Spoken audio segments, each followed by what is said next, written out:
Hello everyone. सो हम resume करते हैं जो पहले हमने देखा था।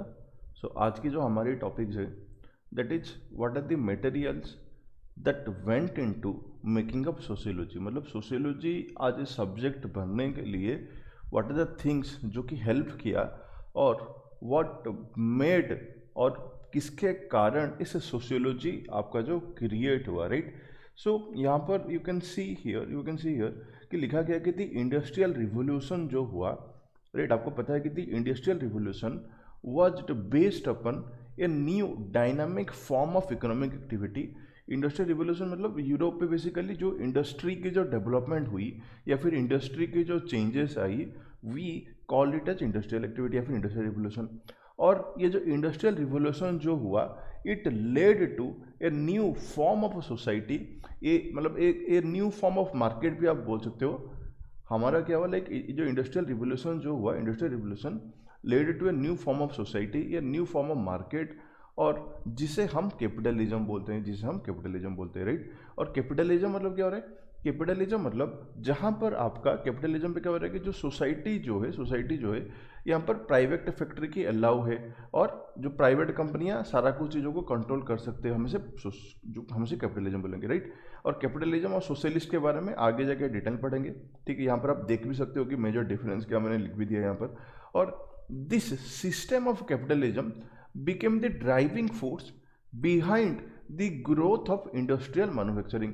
और अभी क्या हुआ, इस कैपिटलिज्म ने हेल्प किया, किसे हेल्प किया ना, इस कैपिटलिज्म के कारण इंडस्ट्रीज डेवलप होने लगे, इंडस्ट्रीज जो है उसे डेवलप होने लगे।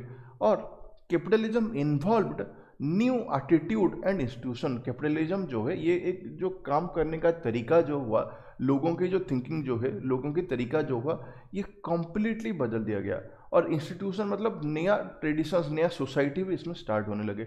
Entrepreneurs now engaged in the sustained systematic pursuit of profit. Entrepreneur मतलब जो बिजनेसमैन जो है, जो कंपनी जो स्टार्ट कर रहे, इनका जो मेन एम जो हुआ प्रॉफिट कमाना, और एक सस्टेनेबल वे पे, एक लॉन्ग टर्म पे और सिस्टमेटिक वे पे प्रॉफिट कमाना उनका मेन एम हो गया।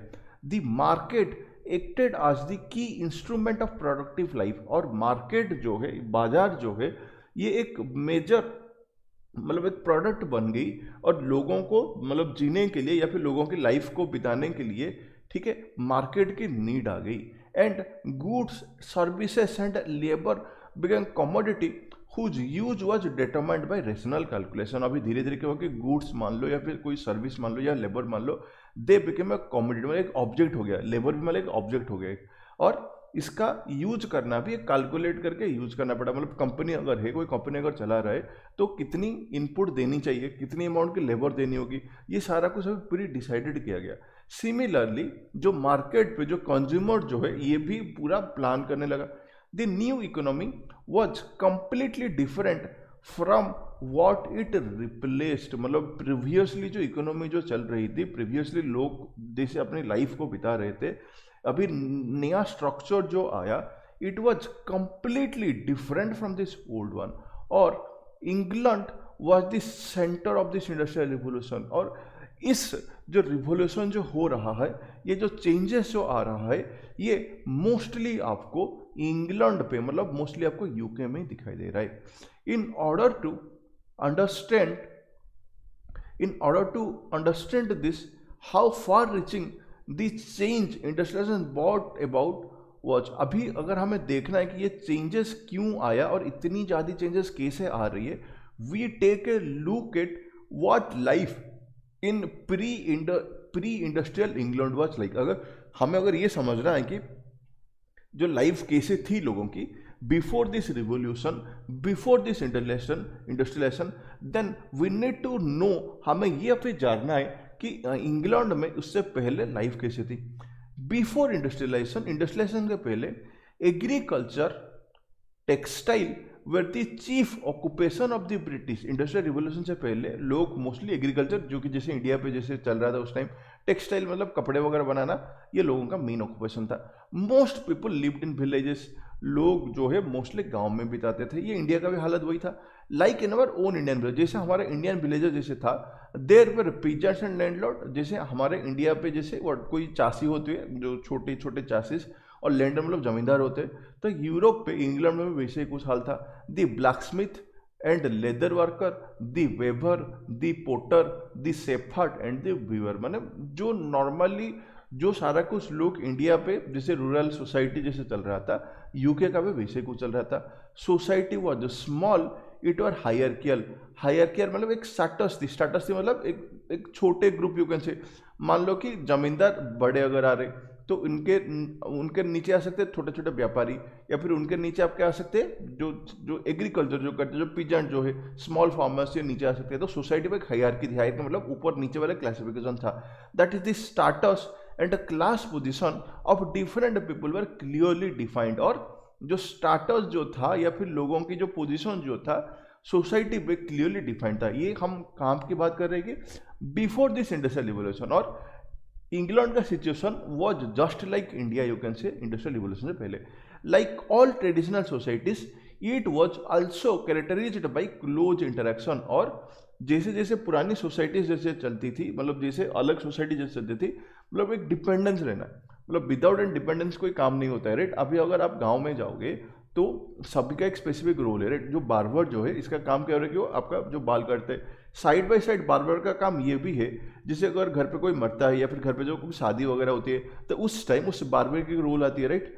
अब मान लो कोई ब्राह्मण मान लो, जो पुजारी मान लो, अभी भी पुजारी का कुछ रोल है और पुजारी को हम कुछ देते हैं। तो बेसिकली एक क्लोज इंटरेक्शन प्रोसेस एक होता है, और सारा कुछ ना मतलब इंटर डिपेंडेंट होकर चलता है society. With industrialisation each of this feature was changed. अभी क्या हुआ धीरे धीरे कि ये जो इंटरेक्शन, जो क्लोज इंटरेक्शन जो था, ये अभी चेंज होने लगा। One of the most fundamental aspect of the new order was the degradation of labor, the wrenching of work from the protective context of guild, village and family। मतलब अभी क्या हुआ, जो वर्किंग का जो स्ट्रक्चर जो था, काम अभी कंप्लीटली चेंज हो गया।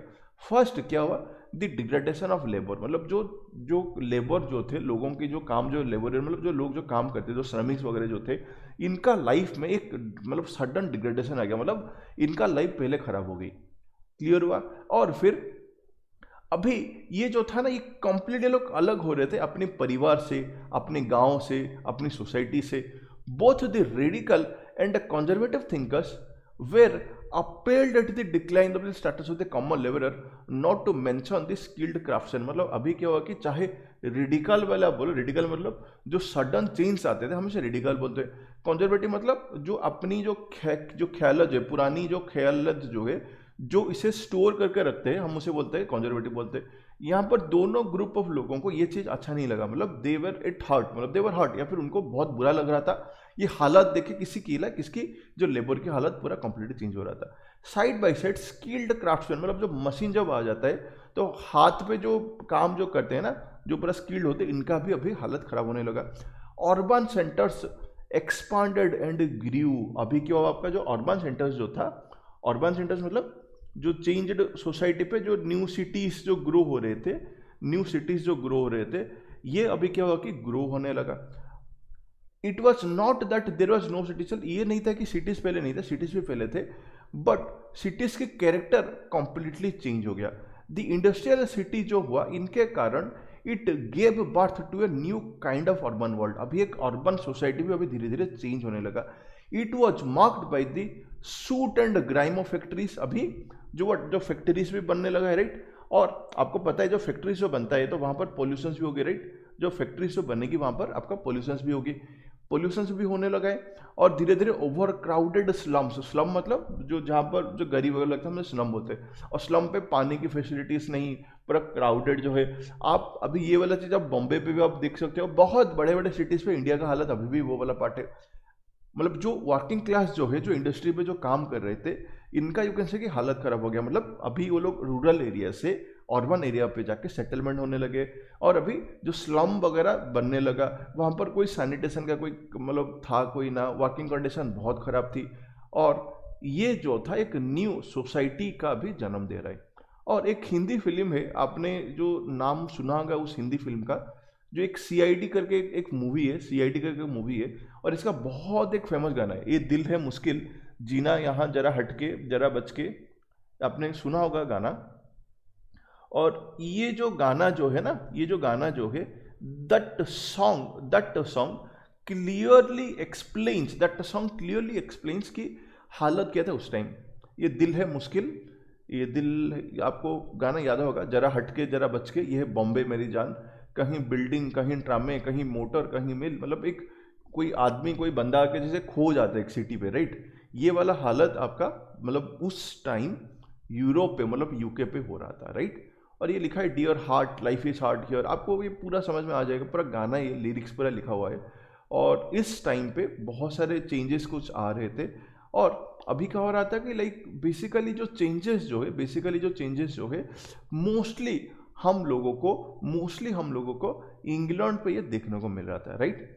नेक्स्ट क्या लिखा है, the factory and it's mechanical division of labour were often seen as a deliberate attempt to destroy the peasants, the artisan as well as family of the local community। मतलब जो factory जो हुआ और एक mechanical division of labour हो गया। Mechanical division of labour मतलब कोई फैक्ट्री अगर चल रहा है तो वहाँ पर बहुत सारे स्टेप्स होंगे, राइट। मान लो कि step A, step B, step C, step G। जैसे स्टेप A पे जो काम करे उसे एक फिक्स्ड काम है, इसी को ये वाला काम करना है।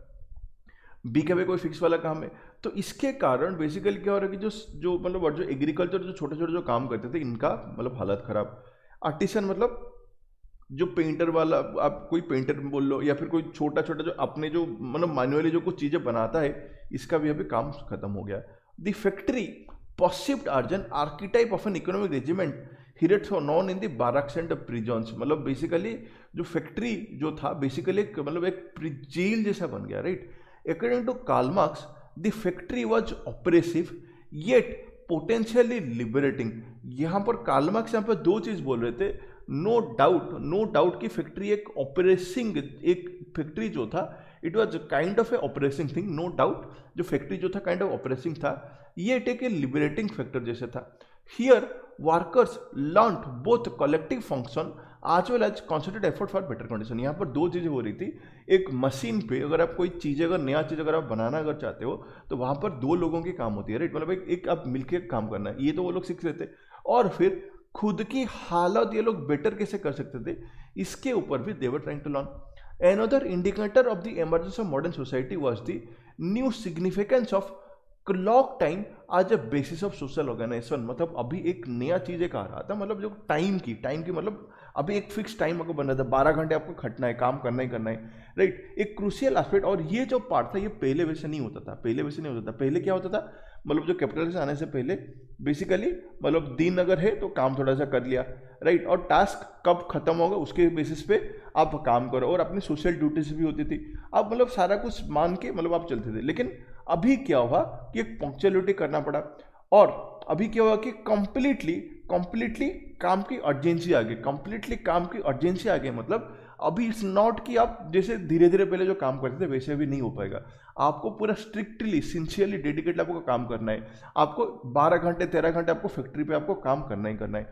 और ये जो था for both employer and employ, जो मालिक जो था उसके साथ आज वेल जो काम करेगा उसके साथ भी, time is now money, it is not passed but spend. अभी टाइम पासिंग वाला भूल ही जाओ, और जो टाइम इज मनी जो बोलते हैं, ये टाइम इज मनी वाला कॉन्सेप्ट उस टाइम से आ गया। मतलब अभी आपको काम करना ही करना है, there is no other way. और आपको स्ट्रिक्टली डेडिकेटली रात 12 घंटे 13 घंटे तक आपको काम करना है, राइट। और काम आपका अभी बेसिक प्रायोरिटी बन गया काम, ठीक है। और ये कुछ जो था, ये जो चेंजेस जो था आपका आने लगा कब, बिकॉज ऑफ दिस इंडस्ट्रियलाइजेशन। इसीलिए हमें इंडस्ट्रियलाइजेशन को स्टडी करना बहुत जरूरी है। क्लियर हुआ।